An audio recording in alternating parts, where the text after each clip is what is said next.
बोलो गुरुदेव भगवान की जय।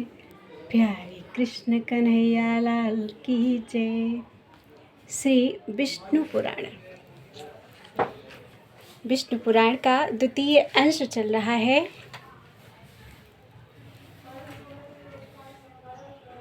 चार अध्याय पूरे हो चुके हैं, आज 5वां अध्याय।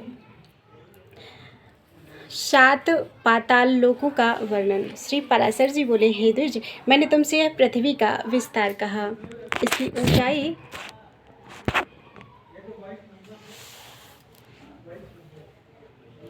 इसकी ऊंचाई भी 70 सहस्त्र योजन कही जाती है।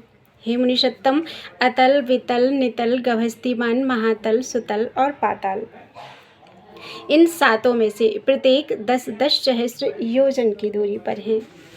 हे मैत्रेय, सुंदर महलों से सुशोभित वहाँ की भूमियाँ शुक्ल, कृष्ण, अरुण और पीत वर्ण की तथा सरकरामयी अर्थात ककरीली, शैली अर्थात पत्थर की और सुवर्णमयी है। हे महामुनि, उनमें दानव, दैत्य, यक्ष और बड़े बड़े नाग आदिकों की सैकड़ों जातियाँ निवास करती हैं। एक बार नारद जी ने पाताल लोक से स्वर्ग में आकर वहाँ के निवासियों से कहा था कि पाताल तो स्वर्ग से भी सुंदर है, जहाँ नागगण के आभूषणों में सुंदर प्रभायुक्त आलाद कर्णी सुब्रमणियाँ जड़ी हुई हैं, उस पाताल को किसके समान कहें।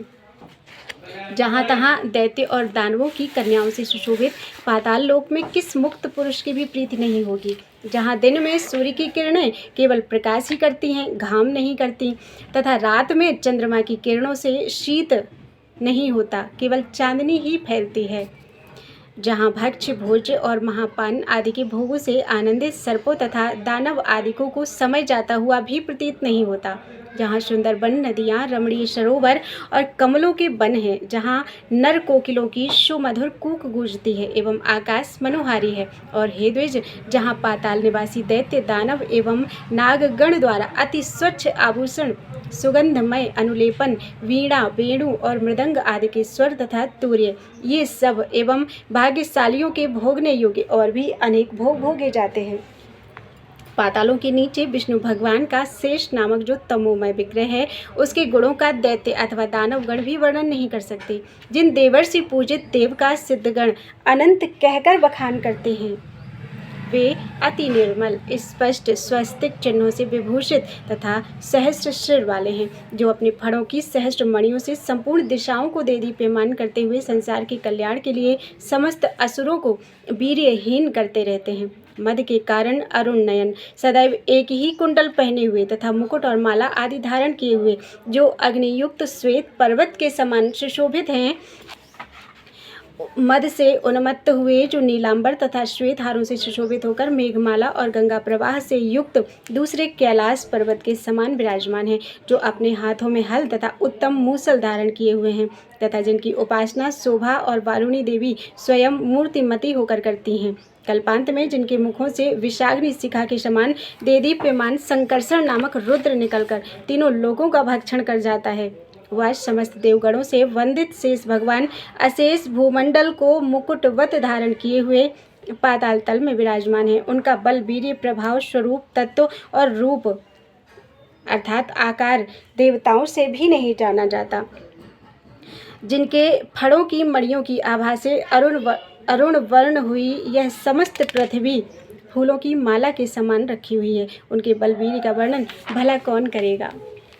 जिस समय मद मत्त नयन शेष जी जमुहाई लेते हैं, उस समय समुद्र और वन आदि के सहित यह संपूर्ण पृथ्वी चलायमान हो जाती है। इनके गुणों का अंत गंधर्व, अप्सरा, सिद्ध, किन्नर, नाग और चारण आदि कोई भी नहीं पा सकते, इसलिए ये अविनाशी देव अनंत कहलाते हैं।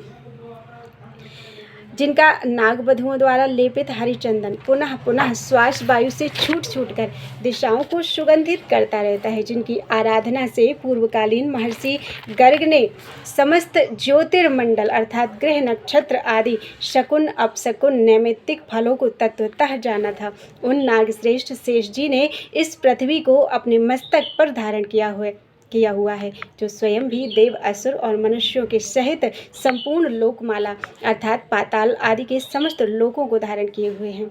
इति श्री विष्णुपुराणे द्वितीये अंशे पंचमो अध्यायः। बोलो वृंदावन बिहारी लाल की जय।